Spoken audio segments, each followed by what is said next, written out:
চলছে। এই শ্রাবণী, তুই ক্লাসের মধ্যে ফোন দেখছো কেন? রাখো ফোনটা। Sorry sir. ঠিক আছে, বসো।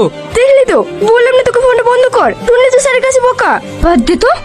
শ্রাবণী, তুমি এতটা নোংরা, একজন শিক্ষকের কথা অমান্য করছো। আমি চাই না তোমার জন্য আরো স্টুডেন্টের অসুবিধা হোক। বেরিয়ে যাও এখান থেকে, গেট আউট। কি হলো, কানে কথা যায়নি? যাও বলছি।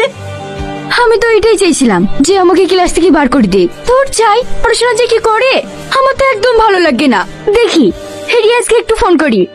হ্যালো রিয়াজ, কি করছো এখন? এই তো ডার্লিং, তোমার কথাই ভাবছিলাম। ও তাই? এই শোনো না, আজকে কলেজটা একটু তাড়াতাড়ি ছুটি দিয়ে দিয়েছি, তাই ভাবলাম তোমার সাথে একটু দেখা করব। চলো না শোনা, আজকে আমরা কোনো একটা রেস্টুরেন্টে যাই। আচ্ছা যান, 5 মিনিট অপেক্ষা করো, আমি আসছি। ওকে শোনা। শ্রাবণী, মারে একটু পানি দে না, ওষুধটা খাই। কোন হুকুম টুকুম করো না তো, আমি এখন বই পড়ছি, পড়তে বসে শান্তি নাই, সবসময় ডিস্টার্ব, আর ভালো লাগে না। এভাবে বলছি কেন?